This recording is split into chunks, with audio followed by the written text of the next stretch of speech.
Assalamualaikum warahmatullahi wabarakatuh. Kami dari kelompok 6 mata kuliah manajemen bisnis syariah akan mempresentasikan materi yang berjudul pengawasan dalam pandangan Islam. Kelompok kami terdiri dari 5 orang. Yang pertama yaitu saya sendiri, Muhammad Firdaus Saifullah, dan selanjutnya yaitu Muhammad Ferdi Saifullah, Khairul Anam, Salahuddin Al-Ayubi, dan Rendika Febriansyah. Untuk materi yang pertama akan disampaikan oleh saya sendiri. Baik, yang pertama yaitu pengawasan dalam pandangan Islam. Pengawasan dalam pandangan Islam dilakukan untuk meluruskan yang tidak lurus, mengoreksi yang salah, dan membenarkan yang hak.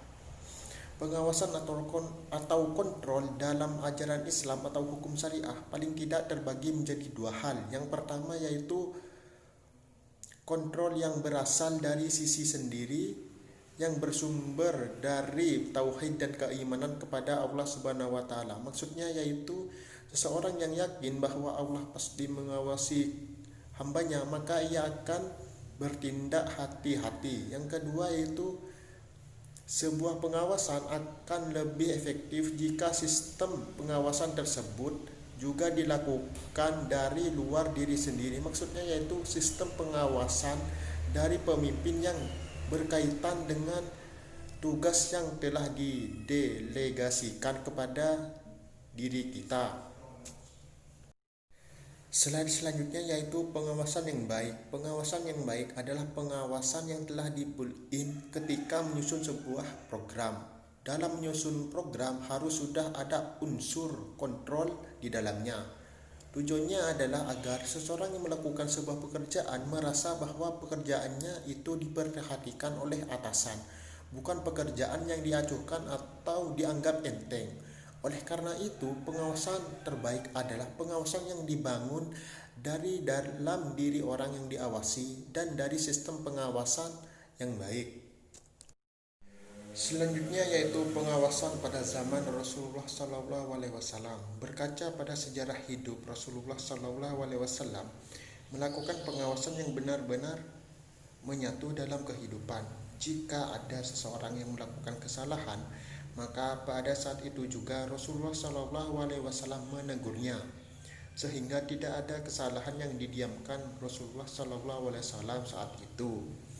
Jadi dapat dilihat bagaimana mekanisme kontrol diterapkan dalam tatanan kehidupan.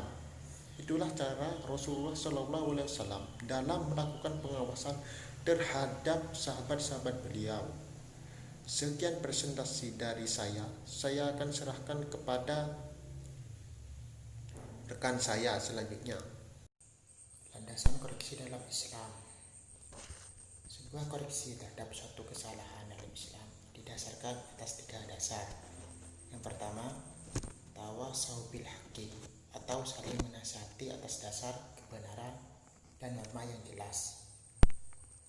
Tidak mungkin sebuah pengendalian akan berlangsung dengan baik tanpa norma yang jelas. Norma dan etika itu tidak bersifat individual, melainkan harus bersama dengan aturan-aturan main yang jelas. Yang kedua, tawasau bis sabri atau saling menasihati atas dasar kesabaran. Pada umumnya, seseorang manusia sering mengulangi kesalahan yang pernah dilakukan. Oleh karena itu, diperlukan tawasau bis sabri atau berwasiat dengan kesabaran. Yang ketiga, tawasau bil marhamah atau saling menasihati atas dasar kasih sayang. Hal ini telah ditetapkan dalam Al-Quran dalam surah Al-Balad ayat 17 yang artinya adalah saling berwasiat atas dasar kasih sayang. Tujuan melakukan pengawasan, pengendalian, dan koreksi adalah mencegah seseorang jatuh terjerumus kepada sesuatu yang salah. Yang berikutnya adalah kepercayaan dan pengawasan. Kepercayaan dan pengawasan tidak boleh dipisahkan. Seseorang pemimpin boleh percaya kepada bawahan, namun tetap dengan kontrol. Jika sebuah kepercayaan diberikan tanpa adanya kontrol, maka kepercayaan itu sering disalahgunakan. Sebagai contoh, Karena percaya kepada bawahan, maka tanpa ada kwitansi pun seorang pemimpin masih bersedia mengeluarkan uang. Akibatnya karyawan yang menerima uang itu mengaku belum menerima uang. Yang berikutnya adalah mekanisme kontrol. Mekanisme kontrol dapat dilakukan dengan cara pengawasan secara langsung. Jika seorang ditunjuk untuk menjabat sebagai manajer di suatu perusahaan, maka pemilik perusahaan harus mengirim orang untuk mengawasi langsung gerak-geriknya.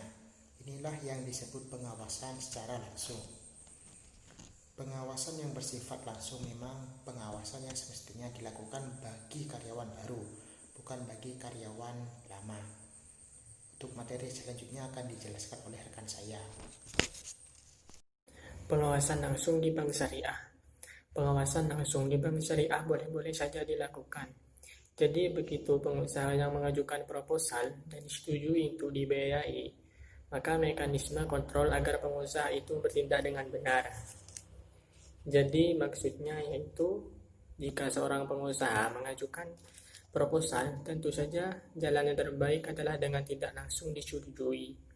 Walaupun pengusaha yang mengajukan proposal itu merupakan pengusaha yang dianggap baik penampilannya maupun ucapannya.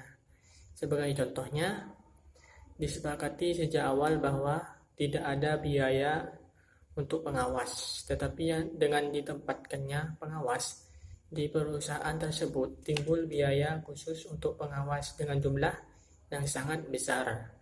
Hal itu tentu mengakibatkan perusahaan tidak berkembang baik.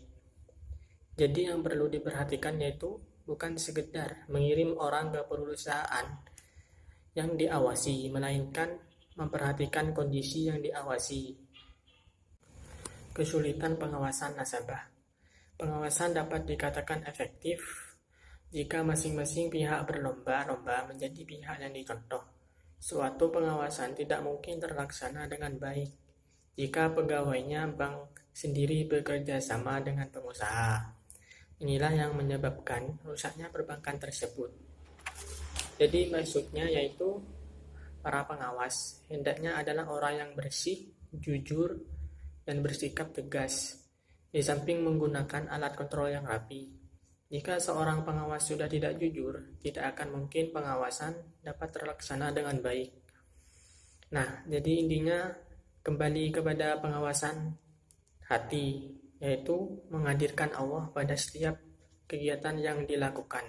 Sehingga meskipun seorang pengawas merasa bahwa tugasnya tidak diawasi oleh atasan, tetapi ada yang lebih atas yang mengawasi, yaitu Allah Subhanahu wa Ta'ala. Selanjutnya, ketika bank menempatkan pengawas di suatu perusahaan, hal yang harus diperhatikan, jika pihak bank menempatkan seorang pengawas untuk duduk dalam manajemen perusahaan, nasabah yang dibiayai adalah pengawas, yaitu harus mengawasi dalam arti luas, membimbing, mengayomi, dan menumbuhkan kreativitas dari usaha-usaha yang dia lakukan. Maksud di sini yaitu pengawas yang baik bukanlah pengawas yang kaku, yang mengatakan sesuatu salah atau tidak. Pengawas yang baik adalah pengawas yang menumbuhkan kesadaran untuk menjadi lebih baik pada masa mendatang. Nah, di sini ada dua pihak yang harus dibenahi. Bukan sekedar pihak yang diawasi saja, melainkan juga pengawas yang menduduki jabatan. Itu pengawas yang baik bukan hanya mengawasi kegiatan yang bersifat administratif, misalkan bagian laporan keuangan saja, namun juga pengawasan yang bersifat spiritual, rohani, dan penyadaran. Baik, di sini saya akan menjelaskan tentang pengawasan terhadap orang yang tidak seagama, di mana dalam kegiatan bermuamalah itu tidak membedakan agama. Artinya orang Islam juga boleh mengawasi agama yang non-Islam, dan yang non-Islam juga sama-sama mengawasi agama Islam. Di sini sebenarnya tentang tidak menyekat-nyekat antar golongan, tapi di sini kita saling menghormati satu sama lain atau antar agama. Dan yang slide selanjutnya itu pengawasan dalam konteks pemerintah, di mana yang pertama yaitu lembaga-lembaga pengawas perlu mempunyai daya kekuatan eksekusi. Di situ kalau kita tidak memiliki kekuatan di situ, ya akan sia-sia di situ. Dan yang kedua yaitu dipastikan betul bahwa orang yang duduk di situ orang-orang yang sudah teruji kepribadiannya. Sama seperti halnya yang dijelaskan di bab sebelumnya, yaitu sebelum menempatkan orang ke jabatan A atau B, kita sebelumnya harus tahu dulu bagaimana sifatnya dia, terus kemampuannya di mana, kelebihannya di mana, kekurangannya di mana. Jadi kita tahu dan bisa mengukur orang itu cocoknya ditempatkan di mana. Dan yang ketiga yaitu mengubah paradigma bahwa lembaga-lembaga pengawasan dianggap posisi paling rendah. Itu juga tidak bisa dipukul rata gitu loh. Bahasanya kita mengawasi yang harus memiliki jabatan tersendiri.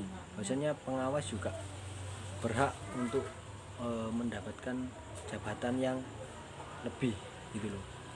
Dan yang keempat yaitu orang yang diawasi harus tahu siapa pengawasnya ya. Kalau sini saya juga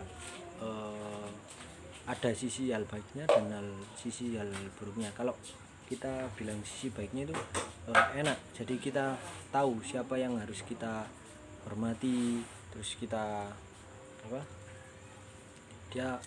kita benar-benar tahu bahasanya itu pengawas kita. Tapi keburukannya yaitu bisa kong kali kong gitu, jual beli. Misal kita buat kesalahan, yang bahan buat kesalahan lah, yang pemimpinnya ini juga teman baik kita gitu, kita tahu orangnya baik sama kita, jadi akhirnya kesalahan itu yang kita buat itu bisa dihapus karena sama-sama dekatnya gitu.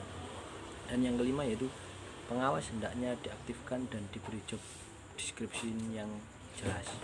Nah, kadang pengawas itu cuman tugasnya mondar-mandir, kalau ada kesalahan baru diawasi, kalau udah selesai ya udah tuanya, tapi nggak ada berkelanjutannya gitu loh. Situ sih. Dan untuk slide selanjutnya yaitu maraknya lembaga pengawasan, dimana lembaga-lembaga pengawasan dari rakyat ini marah karena adanya ketidakpercayaan kepada mekanisme atau sistem yang dilakukan oleh mekanisme formal. Dalam hal ini bisa diartikan sebagai contoh yaitu pemerintah sebagai lembaga pengawas keuangan itu justru malah sering sebagai contoh sering korupsi gitu kan. Akhirnya ketika korupsi itu nggak ada hukum yang jelas, sehingga masyarakat itu membuat lembaga tersendiri gitu, misal kayak LSM, terus yayasan lembaga bantuan hukum gitu kan. Akhirnya itu sebagai sebagai bentuk kekecewaan terhadap terhadap suatu instansi atau yang lain, termasuk pemerintahan gitu juga, atau instansi pendidikan. Baik, terima kasih. Selanjutnya akan dijelaskan oleh teman saya selanjutnya. Terima kasih. Baik, di sini saya akan menjelaskan yang pertama mekanisme pembuktian korupsi pada zaman Rasulullah SAW, dan yang kedua pengawasan atas tindakan yang tidak patut. Yang pertama, mekanisme pembuktian korupsi pada zaman Rasulullah SAW ini sudah dimulai dari pencatatan harta atau kekayaan seorang sebelum menjadi pejabat atau sesudah menjadi pejabat. Misalkan saja seperti si A menjadi gubernur. Sebelum ia menjadi gubernur, ia memiliki kekayaan sebesar 10.000. Setelah menjadi gubernur, kekayaan tersebut kekayaan yang ia miliki menjadi 11.000. Nah, maka uang yang 1.000 ini harus dipertanyakan dari mana asalnya. Jika memang uang tersebut adalah sesuatu yang wajar diterima, hal itu tidak menjadi masalah dan Namun jika tidak, barulah dikenakan sanksi. Pencatatan kekayaan seperti ini itu bukan hanya bagi pejabat negara atau pejabat pemerintahan, melainkan juga bagi pejabat di perusahaan, baik manajer atau direktur. Yang kedua, pada pengawasan atas tindakan yang tidak patut. Nah, untuk mengawasi pegawai yang mencuri-curi menonton, misalkan saja seperti VCD porno dan lain-lain melalui internet, atau hal-hal lain yang merugikan perusahaan, dapat ditempuh beberapa hal. Yang pertama, harus ada pembinaan rohani bagi semua level pegawai di perusahaan. Ini contohnya saja, misalkan seperti pengajian rutin mingguan walaupun hanya sebentar yang membahas etos dan etika kerja. Yang kedua, perlu disusun mekanisme saling mengawasi antar sesama secara horizontal. Misalkan seperti A dan B sejajar. Jika B melakukan pekerjaan yang salah atau mencuri-curi video di internet, hal tersebut dilaporkan oleh A. Begitupun juga sebaliknya. Nah, dengan laporan dan catatan yang dirahasiakan tersebut, maka suasana kerja akan aman dan efektif. Yang ketiga, ada karyawan yang ketahuan sedang mencuri menonton video di internet. Nah, ia harus dikenakan sanksi yang jelas. Jika sanksi tidak diberikan, maka akan merusak moral dan juga merusak kerja. Akibatnya kondisi kerja menjadi tidak kondusif dan kreativitas tidak akan berjalan. Next. Selanjutnya, 2 cara pengawasan. Nah, ada 2 pendapat di sini dalam hal pengawasan. Yang pertama, benahi dahulu orangnya, baru sistemnya. Di sisi lain ada juga yang mengatakan bahwa benahi dahulu sistemnya, baru orangnya akan mengikuti. Mana kedua dari pendapat ini yang benar? Keduanya sama-sama penting, dan baik orang atau sistemnya itu sama-sama penting. Jika hanya satu halnya saja yang dibenahi, misalkan personalnya aja yang dibenahi, maka ya yang akan terjadi ya tidak akan berhasil sebuah perusahaan. Jadi kedua hal ini, baik personal ataupun sistemnya, itu harus dibenahi. Next. Yang terakhir ada kunci pengawasan. Nah, dalam kunci pengawasan ini ada beberapa hal. Yang pertama, pengendalian berawal dari dalam diri sendiri. Nah, ini maksudnya apapun yang kita lakukan itu diawasi oleh Allah Subhanahu wa taala. Baik buruk itu akan diberikan reward atau punishment di dunia ini maupun di akhirat. Nah, jadi kesadaran seperti inilah yang diperlukan dalam sebuah perusahaan untuk pelaku perusahaan bisa mengendalikan diri sendiri, seperti itu. Yang kedua, kontrol akan berjalan dengan baik jika pemimpinnya memang orang-orang yang pantas untuk menjadi pengawas dan pengontrol. Yang ketiga, dalam mekanisme sistem harus dibangun dengan baik sehingga orang itu secara sadar dan sengaja bahwa jika melakukan sebuah kesalahan maka sama saja dengan merusak sistem yang ada.